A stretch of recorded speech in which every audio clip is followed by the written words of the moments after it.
नमस्कार दोस्तों, आप देख रहे हैं टीवी 20 न्यूज पर अपने क्षेत्रों की ताजा तरीन खबरें। मैं हूं आपके साथ अशोक वर्मा। देखते रहिए टीवी 20 न्यूज, बने रहिए हमारे साथ। आजमगढ़ में ऑटो रिक्शा चालक समेत उत्तर प्रदेश के प्रदेश अध्यक्ष कृपाशंकर पाठक के नेतृत्व में एक प्रतिनिधिमंडल ने प्रदर्शन करते हुए 3 सूत्रीय ज्ञापन मांग का एक ज्ञापन जिलाधिकारी को सौंपते हुए गंभीर आरोप लगाते हुए कहा कि जहां एक तरफ ऑटो रिक्शा एवं ई रिक्शा चालक मालिक पूरी तरह से पूरे प्रशासन के ई चलान के आतंक से प्रताड़ित हैं, वही समिति के मीडिया प्रभारी राजेश चौबे उर्फ शिव प्रकाश चौबे के भाई एवं परिवार के लोगों का इनके गांव के लेखपाल द्वारा अपने दिए गए रिपोर्ट के विरुद्ध फर्जी तरीके से सरकार के ध्वस्तीकरण फैसले के अंतर्गत इनके ट्यूबवेल आत्मकान को ध्वस्त कर धमकी दिया कि आप लोगों को हरिजन बनाम सोने की धारा में फंसा दूंगा, जबकि इनके भाई देश की सीमा पर रक्षा करने वाले बीएसएफ के रिटायर्ड फौजी हैं। कहते हो कि उक्त लेखपाल अरविंद सोनकर एक लिखित रिपोर्ट में कहा कि काटा संख्या 517 में इनका ट्यूबवेल और पेड़ आदि मकान है, लेकिन सस्ती लोकप्रियता के चलते प्रशासन को गुमराह कर 517 नंबर की जमीन को 519 बताकर ध्वस्त करा दिया और हरिजन बनाम स्वर्ण का मुकदमा अपने प्रभाव से लिखवा दिया, जबकि मौके पर कोई वारदात मारपीट आदि कुछ भी नहीं हुआ। इस तमाम आरोप लगाए गए। सुनिए।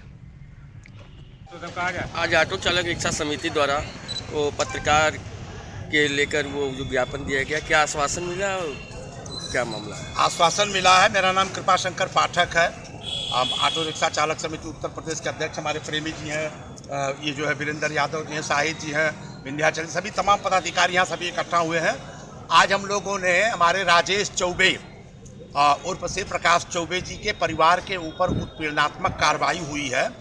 बूढ़नपुर तहसील के इनके गाँव के लेखपाल के द्वारा 517 नंबर की जमीन पर जहां इनका ट्यूबवेल है उन्होंने रिपोर्ट भी बना करके दिया और इसके बाद केवल झूठी लोकप्रियता सरकार से लेने के लिए इन्होंने क्या किया कि जैसे ऑटो चालक उत्पीड़ित हो रहे हैं, ई रिक्शा चालक उत्पीड़ित हो रहे चालान से, उसी तरह से इन्होंने क्या किया कि उस नंबर को 519 बता करके ध्वस्तीकरण करा दिया। एक तरफ रिपोर्ट देते हैं कि इनके परिवार की संपत्ति है, दूसरी तरफ ध्वस्तीकरण करा रहे हैं। 420 का काम लेखपाल स्वयं करके, और जब ये लोग आपत्ति करते हैं तो कहते हैं हम आपको हरिजन बनाम स्वर्ण के मुकदमा में जो है फंसा देंगे। और इतने नहीं किया, इसके बाद जाकर के हरिजन बनाम स्वर्ण का मुकदमा भी कायम करा दिया। और ये पत्रकार परिवार का एक परिवार देश की सीमा पर रक्षा करने वाला, ऐसी स्थिति में हमने जिलाधिकारी महोदय से कहा है, इन्होंने कहा है कि हम इसको देखेंगे, जाँच करेंगे और जो 420 ये लेखपाल ने किया उसके खिलाफ कार्रवाई। हमारे प्रेमी जी, क्या मामला है? आज आप लोगों ने एप्लीकेशन दिया और क्या आश्वासन मिला? मामला ये है कि जो है जैसा पाठक जी ने बताया है, मैं प्रांतीय संरक्षक हूँ और आइडियल जनरल एसोसिएशन का भी राष्ट्रीय संरक्षक हूँ। तमाम संस्थाओं से जुड़ा हूँ, बिजली विभाग का संघर्ष समिति का संयोजक हूँ और हाइड्रोलिक एम्प्लॉयज यूनियन का भी हूँ, रोडेज का। सवाल ये बात है कि मजदूरों के ऊपर जो हमले हो रहे हैं उसका कहाँ तक बखान किया जाए। आज जो है देख रहे हैं हमारे ऑटो चालक समिति के मीडिया प्रभारी राजेश चौबे के परिवार के साथ जो घटना हुई है, ये लेखपाल ने जो जाति की है, जो उत्पीड़नात्मक कार्रवाई की है, वो हरिजन बनाम सवर्ण का जो मुकदमा दाखिल कर दिया है, वह जो है ऑटो चालक समिति इसको गंभीरता से लिया है और 1 हफ्ते का हम लोग समय दिए हैं। अगर नहीं होता तो हम लोग आंदोलन करेंगे। बस।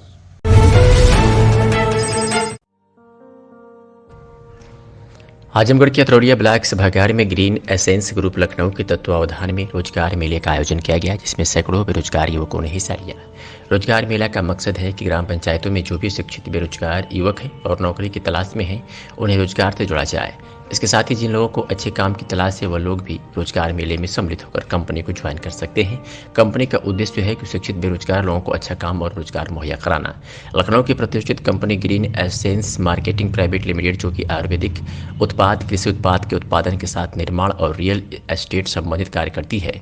कंपनी अपने विस्तार हेतु प्रत्येक ब्लॉक स्तर पर कर्मचारियों की भर्ती कर रही, जिसके लिए रोजगार मेले के माध्यम से पढ़े लिखे लोगों को रोजगार प्रदान करने का कार्य कर रही है। कंपनी हाई स्कूल पास या ग्रेजुएट लोगों को रोजगार देना चाहती है, जिसमें शिक्षित दिव्यांग बेरोजगारों को वरीयता भी दी जा रही है। रोजगार मेले में आए हुए लोगों का फॉर्म भरकर अभ्यर्थियों का लखनऊ में इंटरव्यू होगा। आइए सुनाते हैं कि ग्रीन एसेंस ग्रुप की CEO हर्षिता शुक्ला ने क्या कुछ कहा। आज ये रोजगार मेला लगा अतरौलिया ब्लॉक पे, इसके बारे में बताइए। अतरौलिया ब्लॉक से हम चाहते हैं कि यहाँ की जितनी भी ग्राम पंचायतें हैं वहाँ से काफी युवा आए और युवा के साथ साथ में जो लोग भी अच्छे काम की तलाश में हैं वो आए और हमारे साथ में हमारी कंपनी ज्वाइन करें और एक अच्छा काम करें। हमारा मिशन अच्छा काम देने का है और लोगों को रोजगार देने का है। ये मेला कब तक चलेगा? ये मेला आज है और एक दिन और लगाएंगे, इसके बाद खत्म कर देंगे। फिर जो लड़के चूज किए जाएंगे उनको जॉब दे करके आगे काम करेंगे। कौन सी कंपनी है आपका? Green essence. Thank you.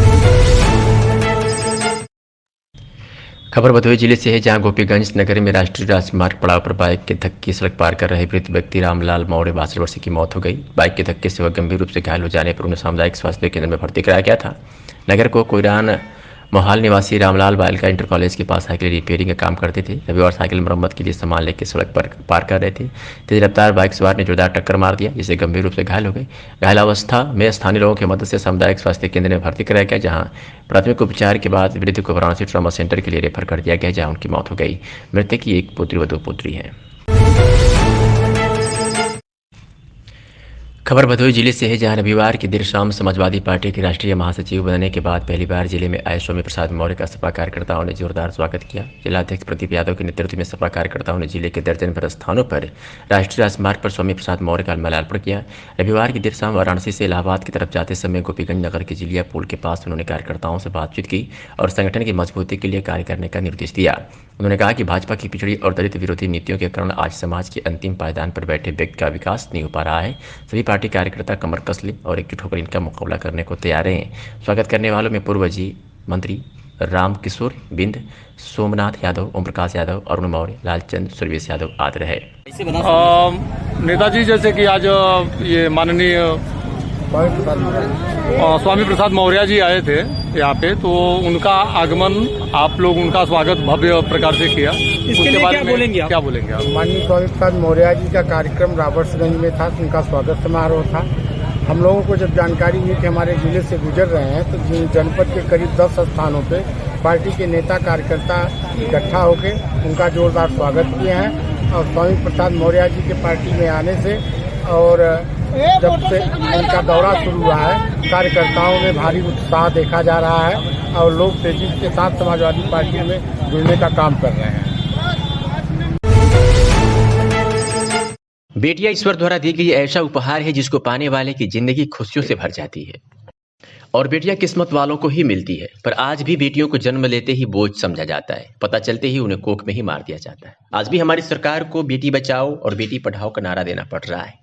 बेटियां कुदरत का नायाब तोहफा है, पर आज समाज में उन गरीब बेटियों की पढ़ाई लिखाई नहीं हो पाती। कितनी ही बेसहारा गरीब बेटियों की शादी नहीं हो पाती, पर आज भी समाज में ऐसे लोग मौजूद हैं जो बेसहारा गरीब बेटियों को अपनी बहन बेटी मानकर उनके हाथ ही नहीं पीले करवाता है, बल्कि जिंदगी भर उनके सुख दुख में हमेशा खड़ा रहता है। हम बात कर रहे हैं ऐसे व्यक्ति की जिसने अपनी पूरी जिंदगी ही गरीब बेटियों के नाम कर दी है और मरने के बाद अपने शरीर का दान भी कर दिया है, जिससे वो भी दूसरों के काम आ सके। हम बात कर रहे हैं अम्बेडकर नगर जनपद के प्रमुख समाजसेवी धर्मवीर सिंह बग्गा, जिसने लगातार 20 वर्षों से लगातार एक नई इबारत लिख रहे हैं। अम्बेडकर नगर जिले के व्यवसायी प्रमुख समाजसेवी धर्मवीर सिंह बग्गा और उनकी पत्नी का सिख परिवार के धर्म सिंह बग्गा बचपन से ही गुरुद्वारे में जाकर अरदास करने और गुरु ग्रंथ साहब का पाठ करने के कारण हमेशा गरीब बेसहारा लोगों की मदद में आगे रहे। इसी को बड़े स्तर पर करने के लिए उन्होंने सेवा ही धर्म नाम की एक संस्था का गठन किया और अपने साथियों के साथ मिलकर पिछले लगभग 20 सालों से समाज की गरीब और बेसहारा परिवार के सभी जाति धर्म की बेटियों का विवाह निःशुल्क अपने निजी खर्च पर पूरी भव्यता के साथ करते चले आ रहे हैं। और अब तक लगभग 1000 से अधिक बेटियों की शादी उन्होंने बेटियों का जाति धर्म और रीति रिवाज के अनुसार करा चुके हैं। इस वर्ष भी बग्गा 25 ऐसी ही गरीब और बेसहारा बेटियों को अपने आंगन से विदा करने का बेड़ा उठाया है, जिसमें किसी के पिता नहीं तो कोई अनाथ है और कोई इतना गरीब अपनी बेटी की शादी नहीं कर सकता। धर्मवीर बग्गा और उनकी पत्नी ने इस पुनीत कार्य के लिए वर वधू के अलावा उनके मेहमानों के साथ साथ अपने मित्रों और हजारों मेहमानों की मौजूदगी में वैदिक मंत्रोच्चार के द्वारा बेटियों का कन्यादान किया। आंखों से दिव्यांग अमन कुमार शादी के बारे में सोचना भी छोड़ दिया था, पर इस सेवा ही धर्म नाम जिम्मेदारी के साथ इस दिव्यांग की शादी कराई, जो आज बेहद खुश नजर आ रहे हैं। पिछले 19 वर्षों बाद ये 20वां वर्ष है, 20वां सर्वधर्म सामूहिक विवाह कार्यक्रम। ईश्वर की कृपा आप सबके आशीर्वाद से आज ये संपन्न हो रहा है। 1000 से ज्यादा शादियां हो चुकी हैं। आप सारे लोग इकट्ठे होकर के इस कन्यादान में, इस हवन में शामिल होते हैं। ये बहुत प्रभु की कृपा है कि आप सभी लोग हम सब के साथ खड़े होते हैं और इतने बड़े हवन में एक साथ आहुति देते हैं। इसके पीछे सीधे सीधे एक मंशा है कन्या भ्रूण हत्या जैसे जघन्य अपराध, सामाजिक बुराई को रोकने के लिए ये कार्यक्रम आज तक किया जाता रहा है। मैं बहुत ही खुश हूँ, बहुत शुक्रगुजार हूँ। जो नारा हम लोगों ने शुरू किया था कि आपकी बेटी हमारी बेटी, वो नारा उत्तर प्रदेश की भारतीय जनता पार्टी की जो सरकार बनी है, आदरणीय योगी जी ने उसको अडॉप्ट कर लिया है और हर जगह पे, हर ब्लॉक में सामूहिक विवाह कार्यक्रम होना शुरू हो गए हैं। इस सामूहिक विवाह कार्यक्रम के शुरू होने के कारण हमने अपने कार्यक्रम का रूप अगले साल से बदलने का ये मन बना लिया है। जो सर्वधर्म सामूहिक विवाह कार्यक्रम एक जगह इकट्ठा होकर के होता था, अब ये कार्यक्रम कन्यादान सहयोग सेवा के रूप में होगा। मेरे जीवन में आज तक जब भी कोई काम किया है तो उसमें बहुत सारे संघर्ष आए, पर ईश्वर की इतनी कृपा रही है कि जो सेवा ईश्वर ने हमसे लेना शुरू की, वो सेवा हमेशा वो लेता रहा। चाहे कोरोना के समय में वो लावारिश और कोरोना की लाशों की सेवा रही हो, चाहे वो लंगर की सेवा रही हो, चाहे वो बेटियों की कन्यादान में जरूरत की सेवा रही हो, ये ईश्वर की बड़ी कृपा रही है। शादी यहाँ होने से पहले सर दिखाई मेरे को देता नहीं था और घर वाले से भी दिक्कत थे, इसलिए सर शादी के मौके पर हमने यही सोचा था कि हमारी शादी होगी भी नहीं। लेकिन सर मैंने पढ़ाई किया, बीए फर्स्ट ईयर में अब की बार हूँ, लेकिन सर आज हमारे सर का देन है कि आज इस समय हो रहा है। बग्गा जी को सर हम यही कहना चाहेंगे कि शुरू से आखिरी तक जैसे शादी करवा रहे हैं उसी तरह करवाते रहें और हमेशा आप लोगों की सहयोग से और जनता के सहयोग से हम लोग यही चाहते हैं कि हमारे सर को सम्मान दे, मान सम्मान खुशी रहे। बेटियां ईश्वर द्वारा दी गई ऐसा उपहार है जिसको पाने वाले की जिंदगी खुशियों से भर जाती है और बेटियां किस्मत वालों को ही मिलती है। पर आज भी बेटियों को जन्म लेते ही बोझ समझा जाता है, पता चलते ही उन्हें कोख में ही मार दिया जाता है। आज भी हमारी सरकार को बेटी बचाओ और बेटी पढ़ाओ का नारा देना पड़ रहा है। बेटियां कुदरत का नायाब तोहफा है, पर आज समाज में उन गरीब बेटियों की पढ़ाई लिखाई नहीं हो पाती। कितनी ही बेसहारा गरीब बेटियों की शादी नहीं हो पाती, पर आज भी समाज में ऐसे लोग मौजूद हैं जो बेसहारा गरीब बेटियों को अपनी बहन बेटी मानकर उनके हाथ ही नहीं पीले करवाता है, बल्कि जिंदगी भर उनके सुख दुख में हमेशा खड़ा रहता है। हम बात कर रहे हैं ऐसे व्यक्ति की जिसने अपनी पूरी जिंदगी ही गरीब बेटियों के नाम कर दी है और मरने के बाद अपने शरीर का दान भी कर दिया है, जिससे वो भी दूसरों के काम आ सके। हम बात कर रहे हैं अम्बेडकर नगर जनपद के प्रमुख समाजसेवी धर्मवीर सिंह बग्गा, जिसने लगातार 20 वर्षों से लगातार एक नई इबारत लिख रहे हैं। अम्बेडकर नगर जिले के व्यवसायी प्रमुख समाजसेवी धर्मवीर सिंह बग्गा और उनकी पत्नी का सिख परिवार के धर्म सिंह बग्गा बचपन से ही गुरुद्वारे में जाकर अरदास करने और गुरु ग्रंथ साहब का पाठ करने के कारण हमेशा गरीब बेसहारा लोगों की मदद में आगे रहे। इसी को बड़े स्तर पर करने के लिए उन्होंने सेवा ही धर्म नाम की एक संस्था का गठन किया और अपने साथियों के साथ मिलकर पिछले लगभग 20 सालों से समाज की गरीब और बेसहारा परिवार के सभी जाति धर्म की बेटियों का विवाह निःशुल्क अपने निजी खर्च पर पूरी भव्यता के साथ करते चले आ रहे हैं और अब तक लगभग 1000 से अधिक बेटियों की शादी उन्होंने बेटियों का जाति धर्म और रीति रिवाज के अनुसार करा चुके हैं। इस वर्ष भी बग्गा 25 ऐसी ही गरीब और बेसहारा बेटियों को अपने आंगन से विदा करने का बीड़ा उठाया है, जिसमें किसी के पिता नहीं तो कोई अनाथ है और कोई इतना गरीब अपनी बेटी की शादी नहीं कर सकता। धर्मवीर बग्गा और उनकी पत्नी ने इस पुनीत कार्य के लिए वर वधू के अलावा उनके मेहमानों के साथ साथ अपने मित्रों और हजारों मेहमानों की मौजूदगी में वैदिक मंत्रोच्चार के द्वारा बेटियों का कन्यादान किया। आंखों से दिव्यांग अमन कुमार शादी के बारे में सोचना भी छोड़ दिया था, पर इस सेवा ही धर्म नाम जिम्मेदारी के साथ इस दिव्यांग की शादी कराई, जो आज बेहद खुश नजर आ रहे हैं। पिछले 19 वर्षों बाद ये 20वां वर्ष है, 20वां सर्वधर्म सामूहिक विवाह कार्यक्रम। ईश्वर की कृपा, आप सबके आशीर्वाद से आज ये संपन्न हो रहा है। 1000 से ज्यादा शादियां हो चुकी हैं। आप सारे लोग इकट्ठे होकर के इस कन्यादान में, इस हवन में शामिल होते हैं। ये बहुत प्रभु की कृपा है कि आप सभी लोग हम सब के साथ खड़े होते हैं और इतने बड़े हवन में एक साथ आहुति देते हैं। इसके पीछे सीधे सीधे एक मंशा है कन्या भ्रूण हत्या जैसे जघन्य अपराध, सामाजिक बुराई को रोकने के लिए ये कार्यक्रम आज तक किया जाता रहा है। मैं बहुत ही खुश हूँ, बहुत शुक्रगुजार हूँ। जो नारा हम लोगों ने शुरू किया था कि आपकी बेटी हमारी बेटी, वो नारा उत्तर प्रदेश की भारतीय जनता पार्टी की जो सरकार बनी है, आदरणीय योगी जी ने उसको अडॉप्ट कर लिया है और हर जगह पे, हर ब्लॉक में सामूहिक विवाह कार्यक्रम होना शुरू हो गए हैं। इस सामूहिक विवाह कार्यक्रम के शुरू होने के कारण हमने अपने कार्यक्रम का रूप अगले साल से बदलने का ये मन बना लिया है। जो सर्वधर्म सामूहिक विवाह कार्यक्रम एक जगह इकट्ठा होकर के होता था, अब ये कार्यक्रम कन्यादान सहयोग सेवा के रूप में होगा। मेरे जीवन में आज तक जब भी कोई काम किया है तो उसमें बहुत सारे संघर्ष आए, पर ईश्वर की इतनी कृपा रही है कि जो सेवा ईश्वर ने हमसे लेना शुरू की, वो सेवा हमेशा वो लेता रहा। चाहे कोरोना के समय में वो लावारिश और कोरोना की लाशों की सेवा रही हो, चाहे वो लंगर की सेवा रही हो, चाहे वो बेटियों की कन्यादान में जरूरत की सेवा रही हो, ये ईश्वर की बड़ी कृपा रही है। शादी यहाँ होने से पहले सर दिखाई मेरे को देता नहीं था और घर वाले से भी दिक्कत थे, इसलिए सर शादी विमो के हमने यही सोचा था कि हमारी शादी होगी भी नहीं। लेकिन सर मैंने पढ़ाई किया, BA फर्स्ट ईयर में अब की बार हूँ, लेकिन सर आज हमारे सर का देन है कि आज इस समय हो रहा है। बद्धा जी को सर हम यही कहना चाहेंगे कि शुरू से आखिरी तक जैसे शादी करवा रहे हैं उसी तरह करवाते रहें और हमेशा आप लोगों की सहयोग से और जनता के सहयोग से हम यही चाहते हैं कि हमारे सर को सम्मान दे, मान सम्मान खुशी दें। अम्बेडकर नगर जनपद में अयोध्या मंडल की 5 जनपदों के जिलाधिकारी और मुख्य विकास अधिकारियों के साथ आज अयोध्या मंडल के मंडलायुक्त गौरव दयाल द्वारा विकास कार्यों की एक समीक्षा बैठक कलेक्ट्रेट सभागार में संपन्न हुई। बीते वर्ष प्रदेश की मेरिट सूची में अम्बेडकर नगर जिला को टॉप स्थान मिला था। अब निचले पायदान पर पहुंचने के सवाल पर कहा कि जिले की रैंक महत्वपूर्ण नहीं है, थोड़ा बहुत नीचे ऊपर हो सकते हैं। अयोध्या मंडल के मंडलायुक्त आज अम्बेडकर नगर जनपद पहुंचकर कलेक्ट्रेट सभागार में आयोजित मंडल के 5 जिले के जिलाधिकारी और मुख्य विकास अधिकारियों के साथ बैठक कर विकास कार्यों का जायजा लिया। तो वही मीडिया के सवालों के जवाब में कहा कि विकास कार्यों में बहुत कंपटीशन है, प्रदेश में हर जिला अच्छा करने का प्रयास कर रहा है। जिलों की रैंकिंग क्या है वो महत्वपूर्ण नहीं है, महत्वपूर्ण यह है कि आवश्यकताएं जो सरकार ने निर्देश दिया है उसका संचालन सही हो रहा है या नहीं। रैंकिंग में जिले थोड़ा बहुत नीचे ऊपर हो सकते हैं, उससे बहुत फर्क नहीं पड़ता है।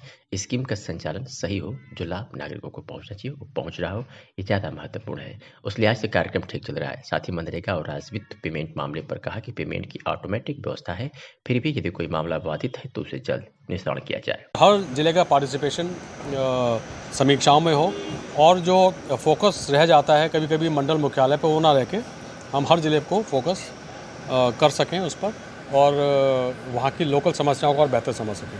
तो उसके दृष्टिगत आज मीटिंग थी। मीटिंग में बाय एंड लार्ज सब चीज़ें अच्छी हैं, अच्छा चल रहा है और जो थोड़ी बहुत कमियाँ थी उन पर विस्तार से चर्चा हुई है और उस पर किस तरह से समस्याओं का समाधान किया जाना उस पर निर्देश दिए गए हैं। अम्बेडकर नगर जनपद 2 साल पूर्व प्रथम स्थान पर था विकास कार्यों में, लेकिन वो स्थान अब छोड़ चुका है अम्बेडकर नगर। देखिए, विकास में क्या कि बहुत कॉम्पिटिशन है, पूरे प्रदेश में हर जिला बहुत अच्छा करने का प्रयास कर रहा है। तो ये रिलेटिव रैंक क्या है वो बहुत महत्वपूर्ण नहीं है। महत्वपूर्ण ये है कि क्या जो आवश्यकताएं हैं, सरकार ने जो निर्देश दिए हैं उसका कंप्लायंस हो रहा है कि नहीं हो रहा है, स्कीम्स का संचालन सही हो रहा है कि नहीं हो रहा है। थोड़ा बहुत जिले ऊपर नीचे हो सकते हैं तो उससे बहुत फ़र्क नहीं पड़ता, बट स्कीम्स का संचालन सही हो और जो लाभ पहुँचना चाहिए आम नागरिक तक वो लाभ पहुँच रहा हो, ये ज़्यादा महत्वपूर्ण है। तो उस लिहाज से मुझे लगता है कि कार्यक्रम ठीक चल रहे हैं। ग्रामीण क्षेत्रों में पेमेंट ना होने के कारण जो विकास कार्य ठप है। कौन से पेमेंट्स? ये मनरेगा पेमेंट हुआ या फिर राज्य वित्त हुआ, इसका पेमेंट जो है। देखिए, इसके पेमेंट की ऑटोमेटेड व्यवस्था है और हो सकता है इस समय कुछ बाधित हो, पर वो जैसे ही पेमेंट्स ऊपर से आते हैं वो ऑटोमेटिकली अकाउंट्स में ट्रांसफ़र होते हैं। तो उसको हम फिर से बात करके देख लेंगे क्या समस्या है, उसको रिजॉल्व कराया जाएगा। जनपद पहुंचे कांग्रेस पार्टी के राष्ट्रीय सचिव सत्येंद्र नारायण पटेल व जोन अध्यक्ष वीरेंद्र चौधरी का जिलाध्यक्ष प्रवीण कुमार सिंह के नेतृत्व में पार्टी कार्यालय पर कार्यकर्ताओं ने जोरदार स्वागत किया। कार्यकर्ताओं को संबोधित करते हुए राष्ट्रीय सचिव सत्येंद्र नारायण पटेल ने कहा कि हम अपने नेता राहुल गांधी की मिशन भारत जोड़ो यात्रा की अगली कड़ी में हाथ से हाथ जोड़ो अभियान की शुरुआत हुई है। हम सभी को इस अभियान घर तक पहुँचाने का काम करना है। हमें इनके संदेश को हर व्यक्ति तक पहुँचाना होगा। तो कांग्रेस मुक्त भारत की बात करते हैं। आने वाले दिनों में यह देश भाजपा मुक्त हो जाएगा। उन्होंने कहा कि हमारे पास देश के हर गाँव गली में कांग्रेस के कार्यकर्ता मौजूद है। हमें मिलजुल कर अपने नेता का संदेश घर घर तक पहुंचाना है। भाई, आप पत्रकार साथी हैं, आप सामान्य लोगों में हर वर्ग में जाते होंगे, आपको खुद एहसास हो रहा होगा कि भारत जोड़ो यात्रा के बाद जिस तरह से इस देश में कांग्रेस के प्रति लोगों के विचार बदल रहे हैं, हम लोग भी उसी के प्रयास में लगे। हाथ से हाथ जोड़ो कार्यक्रम के बाद हमें भी एहसास है इस बात का कि आने वाले समय में कांग्रेस मजबूत होगी। विधानसभा चुनाव में जो हश्र हुआ था तो उसमें किस तरीके से परिवर्तन हो सकता है? यहाँ मतदाता कई वर्गों, विधानसभा चुनाव, लोकसभा चुनाव, नगर परिषद चुनाव, ग्राम पंचायत चुनाव, हर चुनाव की एक अलग सोच होती है मतदाता की। मतदाता जब ग्राम प्रधान चुनता है तो वो राजनीतिक दल की बात नहीं करता है, वो अपने व्यक्तिगत संबंधों पर जीतता है। आप भी जानते हो, जब विधानसभा चुनाव आता है तो राजनीतिक दल उसमें हो जाता है, लेकिन जब लोकसभा चुनाव आता है तो मतदाता देश के बारे में सोचता है और हर मतदाता ये सोच रहा है देश खाली राहुल जी संभाल सकते हैं और कोई नहीं संभाल पाए। आजमगढ़ में मुस्लिम रिलीफ कमेटी के तत्वावधान में ब्लड डोनेशन कैंप का आयोजन पहाड़पुर स्थित निस्वा गर्ल्स इंटर कॉलेज में किया गया। कैंप में 50 लोगों ने महादान देकर लोगों को रक्तदान के प्रति जागरूक किया। कमेटी के सचिव व कार्यक्रम आयोजक अनीस अहमद अंसारी ने बताया कि संस्था 32 वर्षों से समाज सेवा के जरिए अनेकों कार्य कर रही है। हर व्यक्ति हर 3 महीने में नियमित रूप से रक्तदान करके स्वयं जहां अपने स्वास्थ्य को बेहतर बना सकता है, वही किसी की जान भी बचाकर मानवीयता की सेवा कर सकता है। उन्होंने बताया कि रक्तदान से दिल की सेहत में सुधार होता है, वजन कंट्रोल में रहता है। रक्तदान से न सिर्फ आपके शरीर पर बल्कि दिमाग पर भी पॉजिटिव असर पड़ता है। ब्लड डोनेशन से आप किसी जरूरतमंद की जान बचाते हैं और साथ ही आपकी सेहत को भी कई फायदे होते हैं। ये वजह है कि लोगों को इसके बारे में जागरूक करना। मैं तकरीबन 20 साल से सदर अस्पताल 2 घंटे के लिए जाता हूँ गरीबों के हाल चाल लेने के लिए। तो उसमें जिन गरीबों को ब्लड डोनेट करने वाला कोई नहीं होता, उनको सिवाय मर जाने का कोई रास्ता नहीं होता, और जिनके पास है डोनेशन वो तो दे करके कर लेते हैं। तो हमने ये प्रोग्राम बनाया कि ये हमारे पास ब्लड रहेगा तो जो बिल्कुल असहाय गरीब हैं, जिन्हें कहीं से कोई आसरा नहीं, कहीं कोई देने वाला नहीं, हम उन्हें ब्लड दे देंगे। परवेज़ आलम, मैं मुस्लिम रिलीफ कमेटी में सदस्य हूँ और मुस्लिम रिलीफ कमेटी पिछले 40-42 सालों से हमारे बुज़ुर्ग लोग जो कमेटी के हैं उन लोगों ने हर काम किया, न जात न धर्म, हर तरीके से ज़रूरतमंदों के लिए हमेशा खड़े रहे, कंधे से कंधा मिला के। और आज ब्लड डोनेशन कैंप है जिसमें हमारे अनीस शाह जो हमारे कमेटी के सचिव हैं, उनका विशेष आग्रह था आज़मगढ़ के आवाम से और हम लोगों से कि भाई एक आए दिन ब्लड की ज़रूरत पड़ती है और काफ़ी परेशानी होती है, तो जिससे कि आप लोग ऐसा प्रोग्राम करिए जिससे आने वाले दिनों में ब्लड डोनेशन, जो ब्लड जिसको ज़रूरत हो हम दे सकें। तो आज उसी का प्रोग्राम रखा गया है। और जो काम कर रही है मुस्लिम रिलीफ कमेटी, वो जेल से रिहा कराने का काम कर रही है। जेल में ईद, बकरीद, सेवई और अफ्तार कराने का काम, और आपका कंप्यूटर कोचिंग चल रहा है फ्री, सिलाई कढ़ाई केंद्र फ्री चल रहा है। लावारिस लाशों को 32 से 40 साल से लगभग 40-42 सालों से जो है लावारिस लाश को तदफीन किया जाता है, हमको प्रशासन ला के देता है। और आपका दवाखाना 2 जगह चल रहा है, कुंदीगढ़ और तकिए पे। तो ये सब काम कर रही है। ज़रूरतमंदों में राशन बांटना, शादी में मदद करना, किसी का घर ख़राब है उसको सर छुपाने की जगह नहीं है तो उसको प्रशासन से मदद मांग के उसको घर मुहैया कराना, जो हमारे माननीय नरेंद्र मोदी जी का सपना है कि हर इंसान के पास घर हो, तो वो घर दिलवाने का भी काम किया जाता है। प्रशासनिक हर मदद करवाने की कोशिश किया जाता है ज़रूरतमंद लोगों को। उत्तर प्रदेश खादी तथा ग्रामोद्योग बोर्ड आजमगढ़ द्वारा अंबेडकर पार्क आजमगढ़ में आयोजित मंडल स्तरीय खादी ग्रामोद्योग प्रदर्शनी 2022-23 का शुभारंभ जिलाधिकारी विशाल भारद्वाज द्वारा गांधी जी की प्रतिमा पर माल्यार्पण एवं दीप प्रज्वलित कर किया गया। इस अवसर पर जिलाधिकारी द्वारा प्रदर्शनी में लगाए गए स्टॉलों का अवलोकन किया गया। जिलाधिकारी द्वारा खादी बोर्ड द्वारा संचालित प्रधानमंत्री रोजगार सृजन कार्यक्रम, मुख्यमंत्री ग्रामोद्योग रोजगार योजना एवं मुख्यमंत्री माटी कला रोजगार योजना के लाभों के विषय में जानकारी दी तथा इन योजनाओं के लाभ प्राप्त करने हेतु प्रेरित किया गया। साथ ही ग्रामोद्योगी इकाइयों द्वारा उत्पादित सामानों को बेहतर बाजार उपलब्ध कराने एवं जनमानस के बीच विज्ञापन एवं प्रचार कराने के उद्देश्य से खादी बोर्ड द्वारा प्रदर्शनी लगाने का उल्लेख किया गया और कहा गया कि जनमानस को इस प्रदर्शनी में अधिक से अधिक ग्रामोद्योगी सामान खरीदना चाहिए ताकि इसका लाभ ग्रामीण जनता को मिल सके। क्या आशीर्वाद? यहाँ खादी ग्रामोद्योग की प्रदर्शनी आजमगढ़ में स्थापित यहाँ पे लगाई गई मंडलीय प्रदर्शनी है ये, और आगामी 10 दिनों तक चलेगी। और पूरे भारत से, विशेष रूप से उत्तर प्रदेश, राजस्थान और वहाँ से मतलब जम्मू एंड कश्मीर से यहाँ पर लोग आए हैं, अपने खादी के जो उत्पाद हैं यहाँ पर उनका प्रदर्शन भी कर रहे हैं और यहाँ से उनका सेल भी कर रहे हैं। अपना परिचय है सर? देखने में नहीं। मैं जिला ग्रामोद्योग अधिकारी पवन कुमार श्रीवास्तव जिला ग्रामोद्योग अधिकारी हूँ, और ये मंडल स्तरीय खादी ग्रामोद्योग प्रदर्शनी लगाई गई है। इसका मुख्य उद्देश्य यही है कि जो हमारी संस्थाएं हैं, ग्रामोद्योगी इकाइयाँ हैं, वो अपने उत्पादों का विपणन कर सके, प्रदर्शन कर सके, जिससे उनका प्रचार प्रसार हो सके। और ये दूर दूर से आई हुई है, ये मंडल स्तरीय है। यहाँ पे आप कश्मीर के भी उत्पाद पाएंगे, राजस्थान के भी प्रोडक्ट पाएंगे, उत्तराखंड से भी हमारी खादी की संस्थाएं आई हैं। और जनता से यही निवेदन है लोगों से कि कब अधिक से अधिक संख्या में आएँ और हमारे खादी की संस्थाओं का सामान जरूर खरीदें, जिससे कि देश की प्रगति में भी वो भागीदार बने और देश की उन्नति में भागीदार बने। बस यही है। लगभग कितने दिन चलेगा सर ये प्रदर्शनी? करीब 10 दिन तक चलेगी। इसके आगे अगर जनता की डिमांड और संस्थाओं की मांग पे है, अगर वो करते हैं तो फिर इसको आगे भी बढ़ाया जा सकता है। तो इस प्रदर्शनी में कोई जनता को कुछ छूट? खादी के वस्त्रों पर 30%। खादी के वस्त्रों पर 30% की छूट मिलेगी आप लोगों को, सबके लिए। अन्य ग्राम उद्योगी पर भी 10%। बिल्कुल ठीक सर। मुबारकपुर थाना क्षेत्र के मोहब्बतपुर निवासी मीना राजभर ने पड़ोसियों पर मारपीट और गाली गलौज करने का आरोप लगाकर पुलिस अधीक्षक को शिकायती पत्र देकर कार्रवाई करने की मांग की है। बता दें कि मुबारकपुर थाना क्षेत्र के मोहब्बतपुर निवासी मीना राजभर सोमवार को पुलिस अधीक्षक कार्यालय पहुंची और उन्होंने अपने पड़ोसी राधेश्याम पुत्र हरगुन, दिनेश राजभर पुत्र हरगुन, पूनम राजभर पत्नी विनोद राजभर पर आरोप लगाया कि यह लोग रास्ते पर गाय भैंस बांध देते हैं, जिससे आने जाने का मार्ग अवरुद्ध हो जाता है और मना करने पर लोग लाठी डंडे लेकर मारपीट करने पर उतारू हो जाते हैं। पीड़ित इस संबंध में कई बार मुबारकपुर थाने पर प्रार्थना पत्र दिया, लेकिन अभी तक कोई कार्रवाई नहीं की गई। अपना परिचय दीजिए। सर मेरा नाम मीना राजभर है।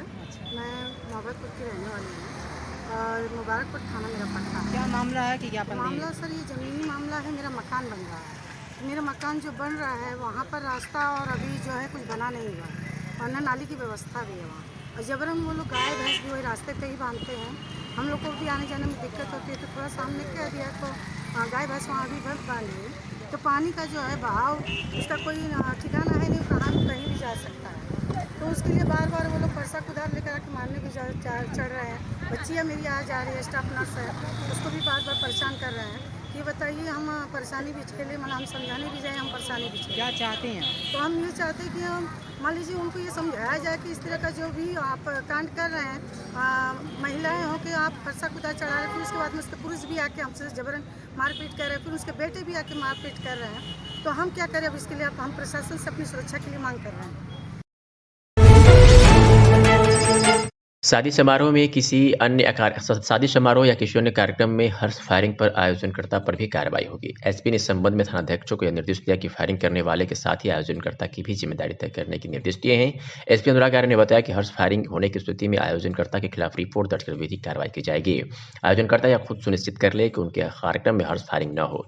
यदि किसी मैरिज हॉल में कार्यक्रम हो रहा है तो उसके संचालक की जिम्मेदारी होगी कि समारोह में आया कोई व्यक्ति हर्ष फायरिंग के लिए मना करने पर अगर नहीं मान रहा है तो आयोजनकर्ता की जिम्मेदारी होगी वो इस संबंध में तुरंत पुलिस को सूचना दे। एसपी ने बताया कि इसके लिए एक अलग कानून भी आ गया है, इसके तहत कार्रवाई की जाएगी। अभी तक मात्र मुबारकपुर में ही इस तरह का मामला आया है जिसमें आरोपी को जेल भेजा गया है। एसपी अनुराग आर्य ने क्या कुछ कहा है, सुनिए। सर, जो शादी ब्याह में हर्ष फायरिंग हो रहे हैं उस पर किस तरह से कार्रवाइयाँ हो रही हैं, क्या दिशा निर्देश हो? किसी भी शादी समारोह में या किसी भी समारोह में किसी प्रकार की हर्ष फायरिंग करना पूरी तरीके से अवैध है और इसके संबंध में अब एक नई धारा ऐड हो गई है आर्म्स एक्ट में, जिसके अंतर्गत मुकदमे पंजीकृत किए जा रहे हैं। इस वर्ष एक प्रकरण सामने आया है जिसमें थाना मुबारकपुर पे एफआईआर पंजीकृत की गई है। ये वीडियो तो 11वें महीने की 2022 की थी, लेकिन अभी संज्ञान में आया, हम लोगों ने एफआईआर पंजीकृत की है। इसमें सुसंगत धाराओं में एफआईआर पंजीकृत करना, जो शस्त्र है अगर लाइसेंसी शस्त्र है तो उसको जब्त करना, कैंसिलेशन कराना ताकि वो लाइसेंस उसके बाद वो उसका दुरुपयोग ना कर सके, और अगर अवैध शस्त्र है तो अवैध शस्त्र की बरामदगी करना। ये सारी कार्रवाई सुनिश्चित करने के लिए सभी थाना प्रभारियों को विस्तृत निर्देश दिए गए हैं। इसमें हम लोगों ने जितने मैरिज हॉल संचालक हैं उनकी भी बैठक करके उनको अवगत कराया है कि किसी प्रकार की कोई हर्ष फायरिंग की घटना अगर कहीं होती है तो या तो पुलिस को सूचित करें, अन्यथा अगर सूचित नहीं करते हैं तो उनकी भी जिम्मेदारी इसमें तय की जाएगी। और मेरा सभी से अनुरोध है कि किसी भी प्रकार से किसी भी समारोह में इस तरह की घटना कारित ना करें, नहीं तो आपके ऊपर एफआईआर पंजीकृत करके अग्रिम कार्रवाई, विधिक कार्रवाई की जाएगी। आजमगढ़ में पूर्वांचल जनमोर्चा के राष्ट्रीय अध्यक्ष शिवमोहन सिलफुकार के नेतृत्व में आजमगढ़ जिलाधिकारी को 4 सूत्रीय मांग पत्र सौंपा गया है। मांग पत्र में आजमगढ़ सदर तहसील के ग्राम शाहबाजपुर गाटा संख्या 406, जिसमें सिविल कोर्ट आजमगढ़ द्वारा स्थगन आदेश होने के उपरांत भी सदर तहसील के तहसीलदार, नायब तहसीलदार कानूनगो, लेखपाल कानून सुचित्रा देवी, कुलदीप यादव, उपेंद्र यादव समेत ग्राम प्रधान अजीत कुमार द्वारा अपने दर्जनों समर्थकों के साथ एवं पुलिस अधिकारीगणों द्वारा खेत के अंदर जेसीबी मशीन लगाकर फसलों को तहस नहस कर दिया गया है। सदर तहसील के ही सफेद पोस्ट भूमाफिया के विरुद्ध जमीन हड़पने का भी आरोप लगा। नगरपालिका चौराहे के पश्चिम तरफ लोक नायक स्वतंत्रता सेनानी पति राम यादव, जिनकी शहर की बेशकीमती जमीन को ज्ञानेंद्र उर्फ ज्ञानू हड़पने की नीयत से बार बार उनकी जमीन पर कब्जा करने का प्रयास किया जाता है। मेरा नाम शिवमोहन सिलफुकार है, मैं पूर्वांचल जन मोर्चा का राष्ट्रीय अध्यक्ष हूँ। हमारे जनपद के सदर तहसील के अंदर भू माफियाओं का बोलबाला है। इतना भ्रष्टाचार हो गया कि आजमगढ़ के तहसीलदार महोदय, लेखपाल कानगो आदि जो भी कर्मचारी हैं उनको भू माफियाओं से मोहब्बत हो गई है, जिसका परिणाम सामने शाहबाजपुर ग्राम सभा लाल बहादुर यादव के गाटा संख्या 406 में जबरदस्ती जो है खड़ी फसलों को खड़वा कर JCB मशीन लगाकर खराब कर दिया गया, तहस नहस कर दिया गया। और जब आदमी उसका विरोध किया उसको मारा पीटा भी गया। और उस ग्राम प्रधान अजीत कुमार यादव द्वारा गांव की पशुचर भूमि और सरकारी संपत्तियों पर अवैध रूप से कब्जा किया गया। प्रशासन मौन है, उस पर कोई कार्रवाई नहीं करना चाहती। इसी प्रकार और चक्रोट पे कब्जा, इसी प्रकार आजमगढ़ के शहर बंदे से सटे हुए 963 भूमि नंबर की जमीन जो बंजर थी उस पर शॉपिंग मॉल बना है। और वहाँ पे जो अगल बगल जिनकी जमीनें उन पर कब्जा करने के लिए एक सफेद पोश नेता जिसका नाम आप लोग जानते हैं, शॉपिंग मॉल के मालिक का करतूत है, जो गरीबों को वहाँ बसने नहीं देना चाहते अपने बगल। और तीसरा मामला है जो हमारे लाल बहादुर यादव को मारा गया है, जिनका मेडिकल कराकर उसकी डॉक्टरी मुआयना भी कराई गई है, उस पर रिपोर्ट दर्ज कराने की मांग की गई है। और चौथा मामला सगड़ी तहसील का है, जो उप जिलाधिकारी द्वारा उनके लेखपाल द्वारा सीधे DM साहब को अवहेलना किया गया। DM साहब को कहा गया कि आप जाइए अपना खसरा बनवाइए, और उसके बाद गलत रिपोर्ट प्रेषित करते हैं। वॉइस रिकॉर्डिंग सुनने के बावजूद भी, सब कुछ साक्ष्य देने के बावजूद भी उप जिलाधिकारी कहते हैं बातें निराधार है। इसका मतलब है कि यहाँ के जिलाधिकारी महोदय को यहाँ की जो निचली कड़ियाँ हैं, जो उप जिलाधिकारी के नीचे के लोग हैं, कमजोर करना चाहते हैं, प्रशासनिक व्यवस्था को ध्वस्त करना चाहते हैं, सरकार की नीतियों को गिराना चाहते हैं। उसके विरोध में हम लोगों ने आज मांग पत्र सौंपा है। अगर समय रहते जल्द से जल्द कार्रवाई नहीं की गई, आगे बड़ी लड़ाई लड़ी जाएगी, जिसकी जवाबदारी जिला प्रशासन और शासन सरकार की। कौन बड़े आदमी जो बंदे की जमीन और भूमि कब्जा कर रहा है? भाई अभी मामला पचराम यादव की जमीन पे ज्ञानू सिंह का नाम आ रहा है, ज्ञानेंद्र सिंह का, जो पीड़ित है, हमारे बीच में उपस्थित है।